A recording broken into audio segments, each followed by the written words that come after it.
Admin से request है, please कृपया करके आप ऑल कैन ज्वाइन का मैसेज डाल दिया कीजिए। मेरी बात कितनी बार तो बोला। हाँ जी, तो टेक्स्ट नंबर 8 कह रहे हैं, रसो हम पश्यु कौन्तेय प्रभास्मे शशि सूर्यो प्रणवा सर्ववेदेषु शब्द के पौरुषम निषु। पहली आई, O son of Kunti, I am the taste of water, the light of the sun and the moon, the syllable O in the Vedic mantras. I am the sound in ether and ability in man. तो ये 5 बताए भगवान ने अपनी पहली विभूतियां। कौन कौन सी है? हे कुंती पुत्र, मैं जल का स्वाद हूँ। पहली क्या आई? जल का स्वाद, यानी हम जब पानी पीते हैं, जो पानी में जो टेस्ट आता है, जो एक सेटिस्फेक्शन आती है ना टेस्ट की, वो जो टेस्ट है वो भगवान है, भगवान की विभूति है। फिर आगे क्या है? सूर्य तथा चंद्रमा का प्रकाश। सूर्य में प्रकाश है ना, सूर्य चंद्रमा दोनों प्रकाश है। इन दोनों का प्रकाश कौन है? भगवान है। और वैदिक मंत्र होते हैं, ओम उच्चारण होता है, ओम, जैसे होता है ना, जो श्रीमद् भागवतम का पहला वर्ष भी है, कौन सा है? ओम नमो भगवते वासुदेवाय जन्माद्यस्य यतोन्मथाधितरतश्चाभिज्ञस्वराट् देने ब्रह्महृदयादिकवयो मुह्यन्ति यत्सूर्यया तेजो वारिमृदां यथा विनिमयादितरतश्चाभिज्ञस्वराट् ध्याम्ना स्वेन सदा निर्हस्तकुहकं सत्यं परम धीमहि। तो ओम, ये जो ओम आता है हर मंत्र से पहले, ओम नमो भगवते वासुदेवाय, ओम मंगलम भगवान विष्णु, ओम मंगलम गरुड़ध्वज, तो ये सारे ओम है, ये भगवान है। सारे मंत्रों में जो ओमकार आता है भगवान है, वो भगवान है। और क्या क्या है? आकाश में ध्वनि, जो आकाश में ध्वनि आते ना, जो आकाश में से आवाज आती बादलों की, या जो आकाश में ध्वनि आती है बिजली कड़कने की, वो सब भगवान है। और मनुष्य में सामर्थ्य है, यानी कि जो एबिलिटी इन मैन, हम सबके अंदर सामर्थ्य है ना, कुछ कर दिखाने का। आज कुछ तूफानी करते हैं, आज कुछ तूफानी करते हैं, ये जो करने की शक्ति आती है कि मुझे कुछ करके दिखाना है, I have to do something, ये जो करने का सामर्थ्य आता है, ये भगवान, द एबिलिटी इन मैन। ठीक है, समझ में आती है बात? अभी और बताएंगे आगे क्या कह रहे हैं कि पुण्यो गंधा पृथ्व्यां च तेजश्चास्मि विभावसो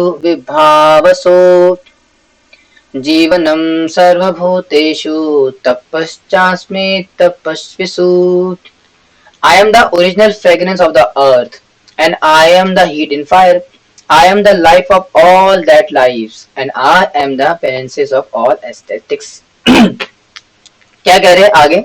मैं पृथ्वी की आद्य सुगंध हूँ, है ना। कौन सा गाना है कि थोड़ी सी धूल मेरी मिट्टी की दे बसंती, है ना, थोड़ी सी रंग रंग रंग रंग रंग रंग रंग रंग रंग रंग रंग, ऐसा ना कि ना तो रंग मेरा रंग दे बसंती, तो ऐसा करके गाना आता है ना, उसमें आता है मिट्टी की खुशबू, है ना।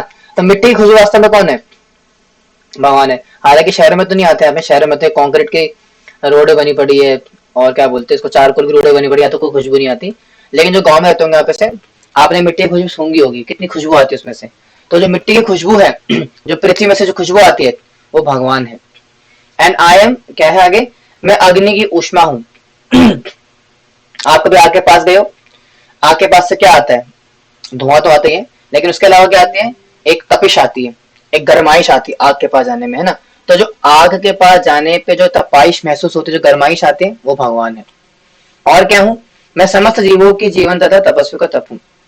और मैं क्या हूँ? तपस्वियों का तप हूँ, यानी कि आप जो तपस्या साधना करते हो, the penances which you do, the austerities which you perform, that is Krishna. ठीक है, जो तपस्या आप लोग कर रहे हो, चाहे भक्ति में हो या किसी और तरीके से, दैट इज कृष्णा ओनली।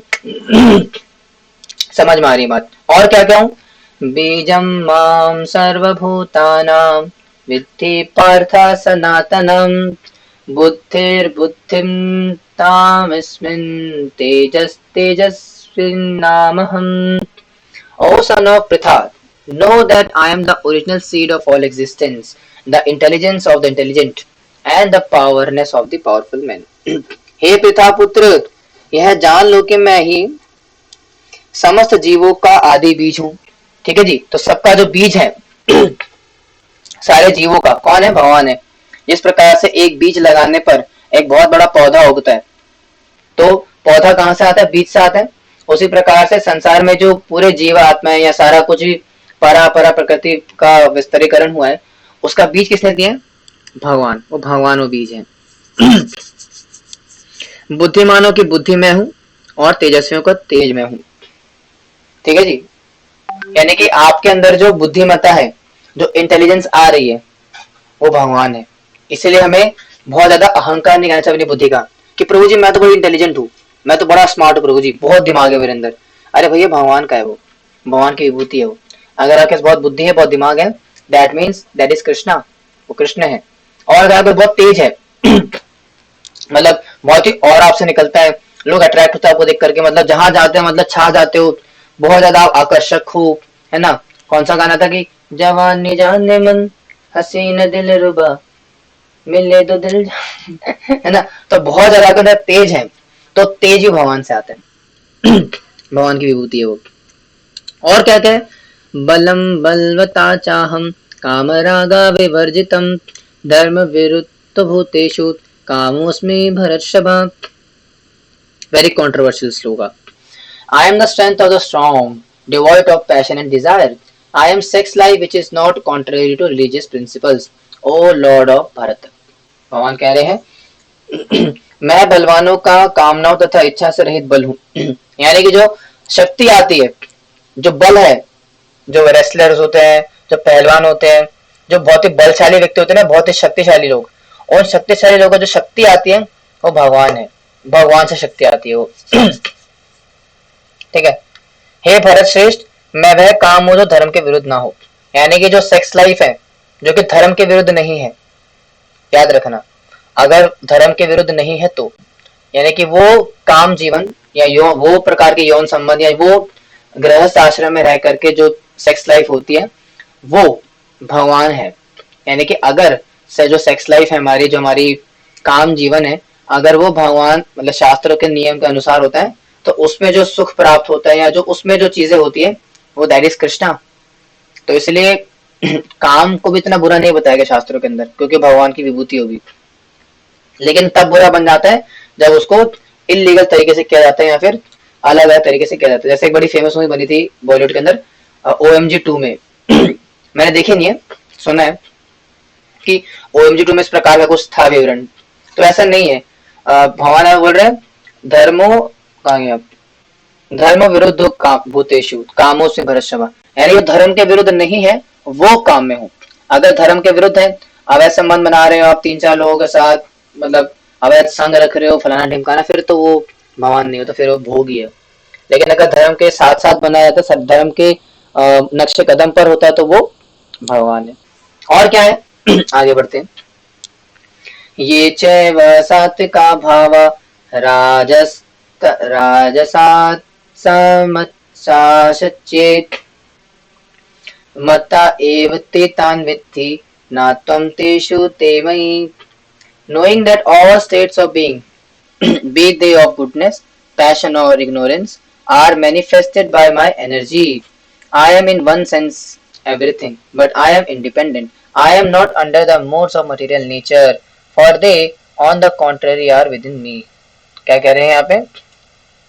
तुम जान लो कि मेरी शक्ति द्वारा सारे गुण प्रकट होते हैं, यानी कि भगवान जो प्रकृति के 3 गुण है, सतोगुण रजोगुण तमोगुण, वो भगवान की शक्ति से प्रकट होते हैं।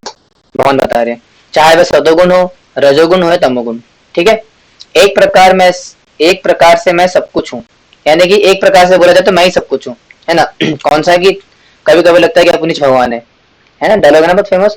तो भगवान कह रहे हैं कि कभी कभी लगता है कि मैं ही सब कुछ हूँ कि किंतु हूँ स्वतंत्र मैं प्रकृति के गुणों के अधीन नहीं हूँ, अपितु वह मेरे अधीन है। और वेरी इंपॉर्टेंट, यानी जो प्रकृति के गुण है 3 गुण, सत्वगुण रजोगुण तमोगुण, वो मेरे अधीन है, मैं उनके अधीन नहीं हूँ। इसे लोग कंफ्यूज हो जाते अक्सर, कहते आपके भगवान ने भी तो राशि रचाई थी, आपके भगवान ने भी तो ये करा वो करा। भाई ऐसा नहीं है, भगवान प्रकृति के अधीन नहीं है, प्रकृति भगवान के अधीन है, साफ साफ बताया भगवान यहाँ पे। ठीक है, इसलिए भगवान जो करते हैं वो सारा चिन्मय है, बहुत ज्यादा वो सारा ट्रांसेंडेंटल है और आध्यात्मिक है, उसमें कोई विकार नहीं होता। ठीक है जी, आगे बढ़ेंगे। आगे कह रहे हैं कि त्रिभिर्गुणम्यो त्रिभिर्गुणया में त्रिभिर्गुणमया त्रिभिर्गुणमय भारैर्भि सर्वमिदं नहीं त्रिभिर्गुणामयैर्भाविर् इभिः सर्वम् इदं जगत् मोहितं नाभिजानाति माम एभ्यः परम अव्ययम्। Very important. Deluded by the three modes, goodness, passion and ignorance, the whole world does not know me, who am above the modes of and inexhaustible। यानी कि तीन गुणों के प्रभाव के द्वारा मोहग्रस्त यह संसार, यह सारा संसार मुझे गुणातीत तथा अविनाशी को नहीं जानता। यानी कि पूरा संसार क्या है, प्रकृति के तीन गुणों से दूषित है, प्रकृति के तीन गुणों से पॉल्यूटेड है, और इस वजह से क्या होता है, वो जान नहीं पाता भगवान की रियल आइडेंटिटी। ठीक है, इसलिए अगर कोई आपके बोले भगवान के बारे में कि आपके भगवान तो ऐसे थे वैसे थे, तो उनसे बोल देना भैया प्रकृति के तीन गुणों के परे हो, और वो व्यक्ति प्रकृति के तीन गुणों के अंतर्गत आता है, इसलिए भगवान को इस प्रकार से जज करता है वो। लेकिन वास्तव में भगवान क्या है, प्रकृति के तीन गुणों के परे है, उनके मालिक है ना। आगे बढ़ते हैं। आगे कि देवी येषा गुणमयी मम माया दुरत्वया मामे वे प्रपद्यते माया में ताम तरंति ते। अब भगवान बता रहे किस प्रकार से माया से निकला जाता है। The divine energy of mind consisting of the three modes of material nature is difficult to overcome, but those who are surrendered unto me can easily cross beyond it। प्रकृति के तीन गुणों वाली मेरी देवी शक्ति को पार कर पाना कठिन है, किंतु जो मेरे शरणागत हो जाते हैं वह सरलता से इसे पार कर जाते हैं। Very important. हम कितने ही लोग परेशान रहते हैं माया को लेकर के। आप में से कितने लोग जिनको माया तंग करती है, हाथ खड़ा करिए अपना, थम्स अप करिए। कितनों को माया तंग करती है? 1 2 3 4, है ना। तो क्या आप सब चाहते हैं माया से छुटकारा पाना? हैं जी, चाहते हैं? तो भगवान ने इसका फॉर्मूला बताया यहाँ पे। क्या फॉर्मूला है कि किंतु जो मेरे शरणागत हो जाते हैं वो सरलता से पार कर लेते हैं। यानी कि शरणागत होना पड़ेगा, भगवान को शरणागत होना पड़ेगा। जो व्यक्ति भगवान को शरणागत हो जाता है वो माया से परे हो जाते हैं। क्योंकि माया क्या है? भगवान की शक्ति है, भगवान की डिवाइन एनर्जी है, भगवान की दैवी शक्ति है। इसीलिए जिसकी शक्ति है उसके शरणागत हो जाओ तो ऑटोमेटिकली इससे मुक्त हो जाओगे आप। सिंपल सा फॉर्मूला है। ठीक है जी, आगे बढ़ते हैं। आगे भगवान कह रहे हैं कि नामाम दुष्कृत नो मूढ़ा प्रपद्यन्ते नराधमा मया या पृथक् ज्ञानम आसुरीं भावमाश्रिता। Very important verse. Those miscreants who are grossly foolish, who are lowest among mankind, whose knowledge is stolen by illusion, and who partake of the atheistic nature of demons, do not surrender to me। अब भगवान ने बताया किस प्रकार से माया से छुटकारा पाने का तरीका क्या है, भगवान के शरणागत होना। लेकिन अब भगवान ऐसे बताएंगे कि 4 प्रकार के वो लोग जो कि शरणागत नहीं होते और 4 प्रकार के वो लोग जो कि शरणागत होते हैं। ये पेंडा चेक करनी है बाद में क्लास चल रही। क्या कह रहे हैं भगवान, बड़ी इंपॉर्टेंट चीज कि माया से पार कर पाना बड़ा मुश्किल है, लेकिन माया से पार कैसे कर सकते हो आप? शरणागत होकर के। और शरणागत कौन होते हैं और कौन नहीं होते भगवान अब यहाँ बताएंगे। तो 4 प्रकार के लोग शरणागत नहीं होते वो अब आया, और अगला कौन सा है? 4 प्रकार के जो शरणागत होते हैं। ठीक है, तो कौन से नहीं होते? जो निपट मूर्ख है पहला, जो मनुष्यों में अधम है दूसरा, जिनका ज्ञान माया द्वारा हर लिया गया है तीसरा, तथा जो असुरों की नास्तिक प्रकृति के धारण करने वाले हैं 4। ऐसे दुष्ट मेरे शरण में नहीं आते। नोट कर लीजिए। यानी कि 4 प्रकार के लोग जो भगवान के शरण में नहीं आते। कौन कौन से? मूर्ख व्यक्ति, जो बिल्कुल ही मूर्ख है, गधा, उल्लू, बेवकूफ। तो बेवकूफ लोग होते हैं वो शरण में नहीं आते। दूसरा कौन सा है? जो कि अधम है, एकदम गिरा हुआ व्यक्ति, जैसे कहते हैं ना एकदम नीच आदमी, नीच, गिरा हुआ, या जो भी जितने गंदे वर्ड होते हैं, ज्यादा नहीं बोल पाऊंगा यहाँ पे मैं, लेकिन हाँ एकदम गिरा हुआ आदमी होता है वो भी नहीं आता। यानी कि मूर्ख व्यक्ति भी नहीं आता, बेवकूफ कम बुद्धिमान वो भी नहीं आता, और जो एकदम गिरा हुआ है, लोएस्ट ऑफ मैनकाइंड, एकदम कहते हैं ना सड़क पे जो पड़ा रहता है शराब पी करके, बेवड़ा मार के पड़ा रहता है ना, जो नाली में बैठ करके गाना गाता है, नाली में खड़े होके, सात समुंदर पार मैं तेरे पीछे पीछे आ गई, वो उसको बोला गया यहाँ पे अधम व्यक्ति, वो भी नहीं आता। और कौन नहीं आता? जिनका ज्ञान माया द्वारा हर लिया गया है, माया पृथक ज्ञानम, ये बड़ा इंपॉर्टेंट है। जैसे कौन से वो लोग हैं? पढ़े लिखे लोग, पढ़े लिखे बेवकूफ, पढ़े लिखे समझदार लोग नहीं आ पाते, साइंटिस्ट हो गए, फिलोसोफर्स हो गए, ये लोग भगवान के शरण में नहीं आ पाते। क्यों नहीं आ पाते? क्योंकि इनका ज्ञान माया द्वारा हर लिया गया है। इन्होंने इतनी पढ़ाई कर ली, इतनी पढ़ाई कर ली कि भगवान पे शरणागति नहीं हो सकते, तो ऐसे लोग भगवान के शरण में नहीं आ पाते। इनका ज्ञान माया द्वारा हर लिया गया, जिन्होंने की भौतिक जड़ विद्या इतनी हासिल कर ली है कि वो भगवान पर शरणागत हो नहीं पाते। इसलिए हमारे आचार्य ने बड़ा फेमस भजन गाया, श्री भक्तिनाथ ठाकुर ने क्या लिखा है कि विद्यार विलासे, क्या है, कटाइनु काल, नहीं, विद्यार विलासे कटाइनु काल, विद्यार विलासे कटाइनु काल, ओरेची माया, नहीं, है ना, कि जड़ विद्या तहार, जड़ विद्या मायर वैभव तुम्हार भजनेर बाद, ऐसे करके भजन आते हैं। तो उसमें बताते हैं किस प्रकार से जड़ विद्या है, ये संसार की जो विद्या मिलती है स्कूल कॉलेज के अंदर, ये हमें भगवान के शरणागत नहीं होने देती। ठीक है। और चौथे कौन से लोग होते हैं? असुर, आसरी प्रवृत्ति के लोग, है ना, दंगे फसाद करने वाले, खून खराबा करने वाले, और बिल्कुल ही राक्षसी प्रवृत्ति के लोग, मांस मदिरा का सेवन करने वाले, एकदम वो असुर प्रवृत्ति के जो होते हैं वो भी नहीं आ पाते। तो ये चार प्रकार के लोग हैं जो भगवान की शरण में नहीं आते। कौन कौन से? मूर्ख व्यक्ति, अधम व्यक्ति जिनका ज्ञान माया द्वारा हर लिया गया है, और चौथा जो कि असुर है, वो भी नहीं आ पाते। तो ठीक है, ये चार नहीं आ पाते। अब चार कौन से जो आ पाते हैं यहाँ बताया भगवान, चतुर्विता भजन्त्या माम बुधा भावा समन्विता, आर्थो जिज्ञासु अर्थार्थी ज्ञानी चा भरशबा। तो चार प्रकार के लोग आते हैं। अब आप लोग मुझे बताओगे आप कौन से वाले इसमें से? O best among the Bharatas, four kinds of pious man being to render devotion service unto me. कौन कौन से? The distressed, the desire for wealth, the inquisitive, and he who is searching for the knowledge of the absolute. हे भरत श्रेष्ठ, चार प्रकार की पुण्य आत्मा मेरी सेवा करती है। कौन कौन सी?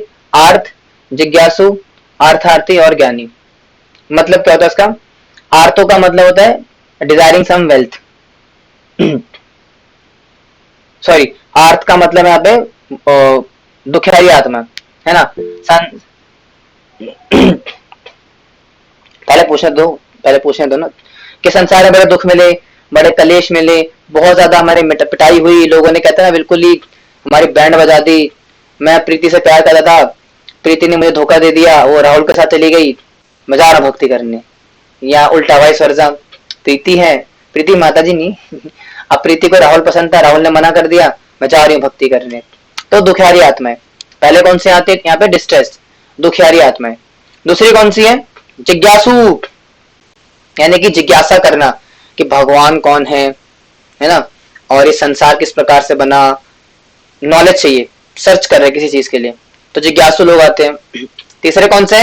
अर्थार्थी, है ना, माँ मुरादे पूरी कर दे हलवा बांटूंगी, है ना, तो अपने लाभ के लिए कि प्रभु क्या करो, मुझे मेरे एग्जाम में 100 में से 100 लिया दो, आपको 21 नारियल चढ़ाऊंगा, है ना, मेरी अच्छी नौकरी लगा दो, मैं ये कर दूंगा, मुझे कॉमर्स वाली प्रीति बहुत पसंद है, उससे शादी करा दो। ठीक है, वो लोग आते हैं, यानी कि किसी प्रकार की इच्छा के वाले। और चौथे लोग होते हैं ज्ञानी, जो कि बड़े नॉलेजेबल है, यानी कि बहुत ज्ञान लेते हैं, शास्त्र वास्त्र पढ़ते हैं, और उसके बाद भगवान के शरणागत होते हैं। तो ये चार प्रकार के लोग हैं जो कि शरण में आते हैं। अब आप मुझे बताएं कमेंट के अंदर कि आप कौन से वाले इनमें से? क्या आप ज्ञानी हैं?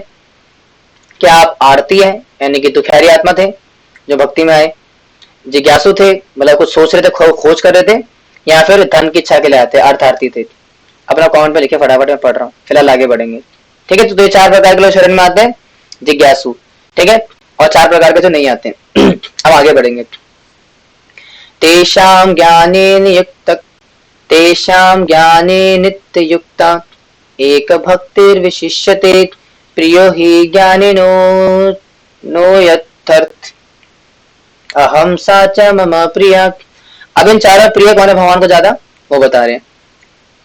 Out of these the one who is in full knowledge of and who is always engaged in pure devotional service is the best. For I am very dear to him and he is also dear to me. इनमें से जो परम ज्ञानी है और शुद्ध भक्ति में लगा रहता है वह सर्वश्रेष्ठ है, क्योंकि मैं उसे अत्यंत प्रिय हूँ और मुझे प्रिय। यानी कि इन चारों में से जो सबसे ज्यादा कौन प्रिय भगवान को, जो कि ज्ञानी है, यानी कि फुल नॉलेज में है, पूरा शास्त्र वास्त्र पढ़ करके ज्ञान को अर्जित करने के बाद भगवान को शरणागत हुआ है, भगवान को ज्यादा प्रिय है चारों में से। ठीक है, आगे बढ़ेंगे। आगे कह रहे कि उदाराः सर्व एवेते ज्ञानित्वामेव मे मतम् आस्थिता सा हि युक्तात्मा मामेवानुत्तमां गतिम्। All these devotees are undoubtedly magnanimous souls, but he who is situated in knowledge of me, I consider to be just like my own self. Being engaged in my transcendental service, he is sure to attain me, the highest and most perfect goal. कह रहे हैं निसंदेह ये सब उत्तराचित व्यक्ति हैं, मतलब सारे अच्छे हैं, मतलब ज्ञानी भी अच्छा है और जिज्ञासु भी अच्छा है, अर्थार्थी भी अच्छा है और आरती भी अच्छा है। क्यों? क्योंकि कहीं ना कहीं मेरे पास ही आ रहे हैं ना, इसलिए चारों ही अच्छे हैं। किंतु जो मेरे ज्ञान को प्राप्त होता है उसे मैं अपने ही समान समझता हूँ। लेकिन जो ज्ञानी व्यक्ति है, जो शरणागत होता है, वो ज्यादा अच्छा लगा है भगवान को, ज्यादा पसंद आता है, ज्यादा फेवरेट है भगवान का। वह मेरी दिव्य सेवा में तत्पर रहकर मुझे सर्वोच्च उद्देश्य को निश्चित रूप से प्राप्त कर लेता है। ठीक है, तो क्योंकि वो जानता है, सारा ज्ञान उसने अर्जित करा हुआ है, तो इसलिए भगवान को तत्व से जानता है और भगवान को शरणागत आसानी से हो सकता है, इसलिए भगवान को ज्ञानी ज्यादा प्रिय है उन चारों में से। ठीक है, आगे बढ़ेंगे कि बहुनाम जन्मनाम अन्ते ज्ञानवान माम प्रपद्यते वासुदेवा सर्वमिति स महात्मा सुदुर्लभा। अब इतने जो चार प्रकार की कैटेगरी है, इन चार प्रकार की कैटेगरी में से जो भक्ति कर रहे हैं, उनमें से जो भक्ति अचीव करता है वो उसका थोड़ा बता रहे हैं यहाँ पे। After many births and deaths he who is actually in knowledge and surrenders to me, knowing me to be the best cause of all causes and all that is such a great soul is very rare। यानी कह रहे हैं कि अनेक अनेक जन्म के बाद जिसे सचमुच ज्ञान होता है, वह मुझको समस्त कारणों का कारण जानकर मेरे शरण में आता है, ऐसा महात्मा अत्यंत दुर्लभ होता है। यानी कि भगवान ने बताया पहले कि चार प्रकार के लोग मेरे शरण में आते हैं, आर्तो जिज्ञासु अर्थात ज्ञानी। ठीक है, और इन चारों में कौन ज्यादा श्रेष्ठ है भगवान को प्रिय है? ज्ञानी। क्योंकि ज्ञानी व्यक्ति क्या होता है, भगवान को तत्व से जानता है और शास्त्र का ज्ञान होता है उसके पास। फिर भगवान बता रहे कि इतने सारे ज्ञानियों में से भी जो कि मेरे को शरणागत होते हैं, इतने सारे ज्ञानियों में से भी कोई एक व्यक्ति, कोई विरला होता है जो कि वासुदेव सर्वमिति स महात्मा से दुर्लभ, मतलब उन ज्ञानियों में से भी कोई एक ही ऐसा विरला होता है जो कि समझ पाता है कि मुझे शरणागत होना है, मैं सबका श्रेष्ठ हूँ। वासुदेव सर्वमिति स महात्मा से दुर्लभ, यानी कि मैं ही सबका पिता हूँ, मैं ही सबसे श्रेष्ठ हूँ, ये भी जानने वाला उन सारे ज्ञान में बहुत रेयर होता है। अब वेरी इंपॉर्टेंट एंड कॉन्ट्रोवर्शियल श्लोक आने वाला है कि किस प्रकार से देवी देवताओं की उपासना नहीं करनी चाहिए और कौन करते हैं। भगवान कह रहे हैं यहाँ पे, कामे स्थिता हितज्ञानः प्रपद्यन्ते अन्य देवता तम नियमास्थाय प्रकृति निहता स्वया। Those whose intelligence has been stolen by material desires surrender unto demigods and follow the particular rules and regulation of worship according to their own natures। जिनकी बुद्धि भौतिक इच्छाओं द्वारा मारी गई है, वे देवताओं की शरण में जाते हैं और वे अपने अपने स्वभाव के अनुसार पूजा के विशेष विधि विधानों का पालन करते हैं। इसीलिए जो देवी देवताओं के सो कॉल्ड भक्ति होती भी है, जो लोग बोलते हैं ना कि मैं हनुमान जी की भक्ति करता हूँ, मैं दुर्गा माता की भक्ति करता हूँ, मैं इन देवता की शनिदेव की पूजा करता हूँ, भक्ति करता हूँ, तो वो भक्ति वास्तव में भक्ति नहीं काउंट होती। क्यों? ये रीजन है क्योंकि जो लोग भौतिक इच्छाओं से आते देवी देवताओं के पास और उनके शरण में जाते हैं, इसलिए वो कम बुद्धिमान माने जाते हैं। क्यों? क्योंकि वो देवी देवताओं के शरण लेते हैं और अपनी मटेरियल डिजायर्स की वजह से जाते हैं। That is why they are considered to be less intelligent. भगवान बोल रहे हैं, मैं नहीं बोल रहा हूँ भाई, देख लो। आगे बढ़ेंगे। आगे कह रहे कि यो यो याम याम तनुम भक्ता श्रद्धया चेतुमिच्छति तस्य तस्याचलं श्रद्धां तामेव तामेव विदधामयम्। I am in everyone's heart as a super soul.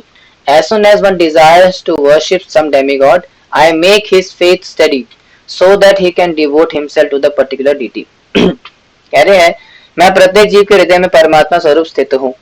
जैसे ही कोई किसी देवता की पूजा करने की इच्छा करता है, मैं उसकी श्रद्धा को स्थिर करता हूँ, जिससे वह उसी विशेष देवता की भक्ति कर सके। यानी कि भगवान बता रहे किस प्रकार से जो व्यक्ति अपनी मटेरियल डिजायर्स के लिए देवताओं के पास जाता है, क्या है, कम बुद्धिमान है, जिसके क्या है, उनकी बुद्धि मारी गई इच्छाओं के द्वारा, इसलिए क्या करता है, देवी देवताओं की उपासना करता है।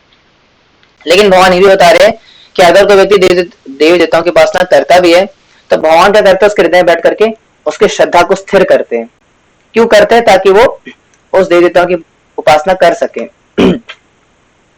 इसीलिए, ठीक है।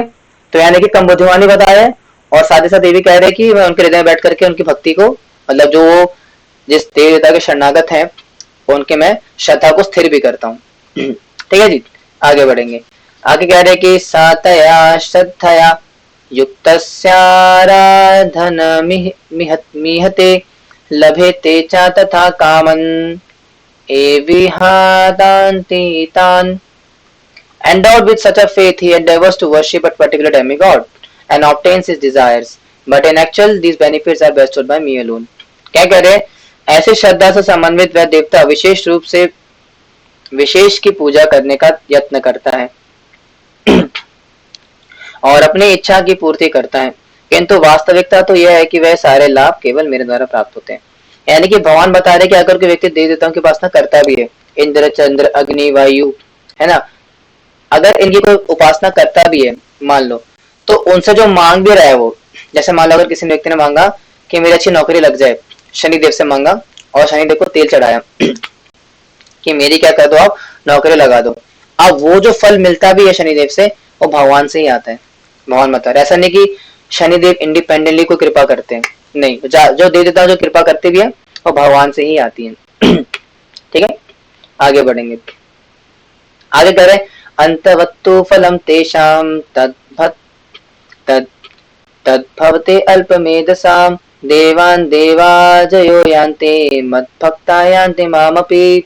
Men of small intelligence worship the demigods, and their fruits are limited and temporary. Those who worship the demigods go to the planets of the demigods, but my devotees ultimately reach my supreme planet.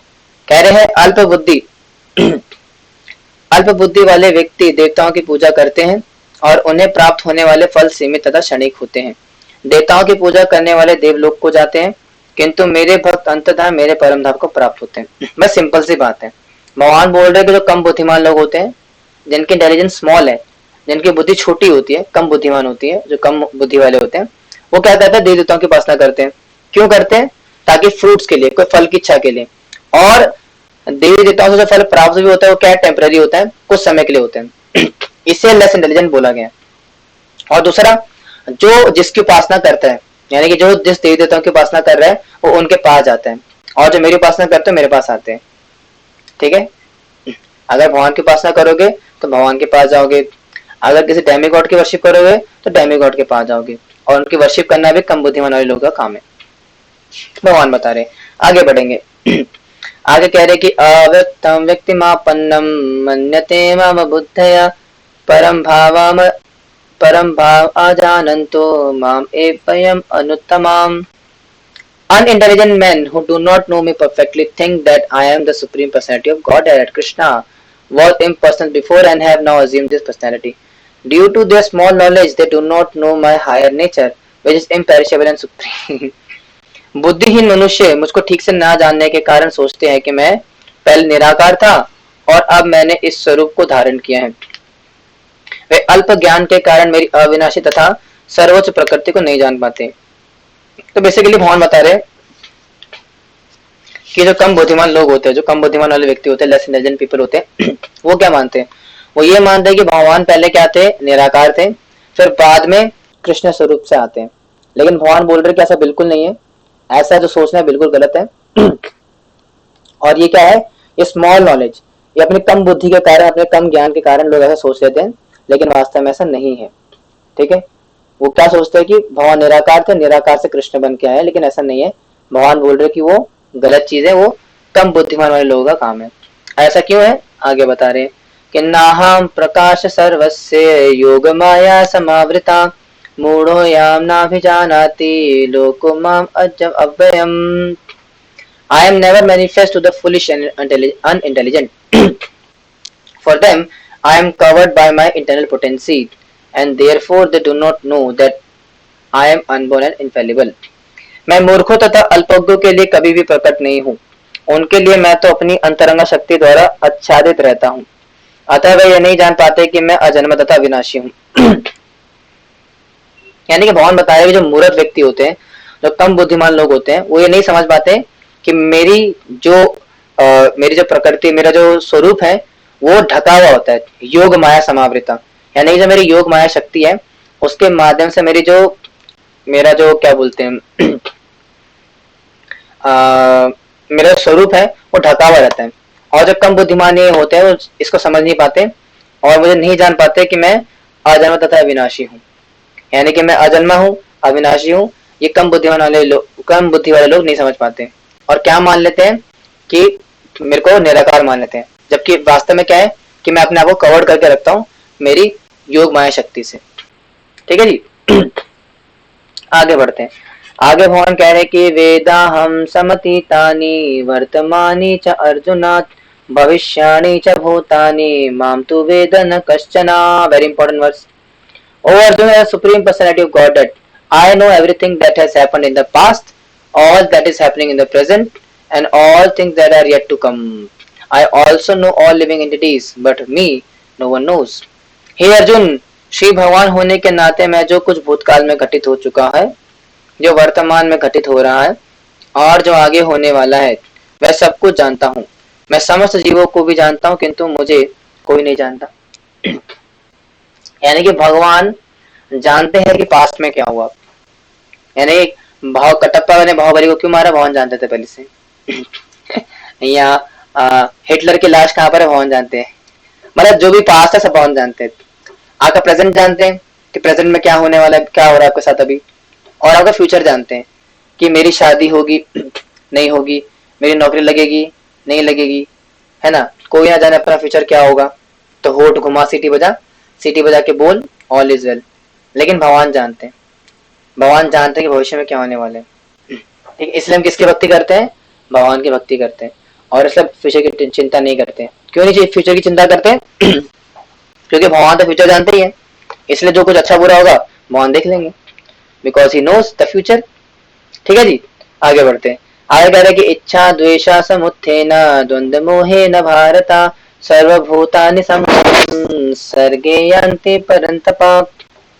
कह रहे हैं ओ secure of Bharata, O conqueror of the foe, all living entities are born into delusion, bewildered by dualities arisen from desire and hate. हे भरतवंशी, हे शत्रु विजेता, समस्त जीव जन्म लेकर इच्छा तथा घृणा से उत्पन्न द्वंद्वों से मोहग्रस्त होकर मोह को प्राप्त होते हैं। बता रहे भगवान किस प्रकार संसार में मोह उत्पन्न होता है, कैसे होता है? इच्छा और द्वेष के कारण। यानी कि मान लो अगर आपका पड़ोसी नई गाड़ी लेकर के आ जाए और आपके पास नहीं है तो क्या होगी? द्वेष आता है, ईर्ष्या आती है। या फिर अगर मान लो कि फिर आपके अंदर भी इच्छा आती है कि मेरे को गाड़ी लेनी है, तो द्वेष भी आता है, इच्छा भी आती है। और इस इच्छा द्वेष के कारण ही क्या है, संसार के अंदर मोह आता है। क्योंकि मोह का कारण क्या है? इच्छा द्वेष। अगर इच्छा ही नहीं आएगी तो मोह ही नहीं होगा। क्योंकि इच्छा से क्या आती है? अटैचमेंट्स आती है, ईर्ष्या वगैरह आती है, सब कुछ इच्छा से आती है। ठीक है, और उसी से फिर मोह आता है उत्पन्न। तो मोह क्यों आता है? इन सारे कारणों से, इच्छा और द्वंद, इन दो से, इच्छा और द्वेष। इच्छा और द्वेष से जो है मोह उत्पन्न होता है, भगवान बता रहे। आगे बढ़ते हैं। येषा अंतगतम पापम जनानां पुण्य कर्मणाम ते द्वंद्व विनिर्मुक्तो वे द्वंद्व मोह निर्मुक्ता भजते माम दृढ़ता। अब भगवान का भजन कौन कर सकता है? एकदम सॉलिड होकर के, एकदम जान लगा करके, एकदम दृढ़ता के साथ भगवान का भजन कौन कर सकता है? The persons who have acted piously in previous lives and in this life, and whose sinful actions are completely eradicated, are freed from the dualities of delusion and they engage themselves in my service with determination. यानी कि जिन मनुष्यों ने पुनर्जन्म में तथा इस जन्म में पुण्य कर्म किए हैं और जिनके पाप कर्मों का पूर्णतः उच्छादन हो चुका है वह मोह के द्वंद्व से मुक्त हो जाते हैं और वह सफलता और संकल्प पूर्वक मेरी सेवा करते हैं। यानी कि दृढ़ता पूर्वक भजन अगर करना चाहते हो भक्ति के अंदर तो कैसे हो सकता है, जिसने कि पिछले जन्म में कोई पुण्य कर्म कर रखे हो और साथ ही साथ क्या जिसने कि अपनी पाप कर्मों की इच्छा को पूरी तरह से छोड़ दिया हो, जो कि द्वंद्व और मोह से मुक्त है, ऐसा व्यक्ति भगवान का दृढ़ता से भजन कर सकते हैं। इसलिए अगर आप भी चाहते हैं कि आप भी दृढ़ता से भजन करें तो द्वंद्व मोह इनको छोड़ना पड़ेगा, पाप की प्रवृत्ति को छोड़ना पड़ेगा और उसके बाद जाकर के आप दृढ़ता पूर्वक भजन कर सकते हो। ठीक है, भगवान बता रहे और क्या कह रहे हैं कि जराम मरण मोक्षाय जन्म मरण मोक्षाय माम अरिष्ट्या यान्ति ते ब्रह्म तद विदु कृष्णम अध्यात्म कर्म चाखिलम। Intelligent persons who are endeavoring for liberation from old age and death take refuge in me in devotional service. They are actually Brahman because they entirely know everything about transcendental activities. कह रहे हैं कि जो मेरा तथा मृत्यु से मुक्ति पाने के लिए यत्नशील रहते हैं, यानी कि जो चाहते हैं बुढ़ापा और बीमारी, इन दो से मुक्ति पाना चाहते हैं, वह बुद्धिमान व्यक्ति मेरी भक्ति की शरण ग्रहण करते हैं। यानी कि वो बुद्धिमान व्यक्ति जो कि भगवान की शरण ग्रहण करते हैं, जो कि जरा बीमारी और मृत्यु बुढ़ापा और बीमारियां और ओल्ड एज, इनसे बचने के लिए मेरी शरण लेते हैं। वे वास्तव में ब्रह्म है क्योंकि वे दिव्य कर्मों के विशेष में पूरी तरह से जानते हैं। और व्यक्ति वो बेसिकली क्या है, ब्राह्मण स्वभाव के, ब्रह्म स्वभाव के, क्यों? क्योंकि वो भगवान के शरण में आ जाते हैं। ठीक है जी, आगे बढ़ते हैं। आगे भगवान कह रहे हैं कि साधु साधिभूताधिदेवं मां सांधिक्या च ये विदुत प्रणया कालो यस्पि चामिं ते वित्तियुक्त चेतसा। Those in full consciousness of me, who know me, the Supreme Lord, to be the governing principle of the material manifestation of the demigods and all of the methods of sacrifice, can understand and know me, the Supreme Personality of Godhead, even at the time of death. यानी कि जो मुझ परमेश्वर को मेरी पूर्ण चेतना में रहकर मुझे जगत का, देवताओं का तथा समस्त यज्ञ विधियों का नियामक जानता है, यानी जिसने संसार में चेतना में यानी कि कॉन्शियसनेस में रहते हुए मरने से पहले अभी जो हमारी कॉन्शियसनेस चल रही है इस चेतना में ये समझ लिया कि भगवान ही सभी देवताओं के स्वामी है, हर चीज के नियामक है, वे अपनी मृत्यु के समय भी मुझ पर भगवान को जान सकते हैं, वो at the time of death भी भगवान को याद कर सकते हैं। ठीक है, यानी सिंपल सा लॉजिक है कि बुढ़ापे में भजन नहीं करना। अक्सर लोग बोलते ना कि प्रभु जी अभी भजन करने की क्या जरूरत है, ये कोई उम्र है भजन करने की, बुढ़ापे में करेंगे, अभी तो हमारी जवानी के दिन है, अभी तो एंजॉय करो अच्छे से। तो ऐसा नहीं हो सकता। जिसने पूरा जीवन भर अपनी चेतना को भगवान में लगाया होगा वही जाकर के बुढ़ापे में भगवान को रिमेम्बर कर सकता है। इस वर्ष का सारांश था। तो इसी के साथ हमारा चैप्टर 7 फिनिश होता है। हरे कृष्णा। तो अब थोड़ा समय है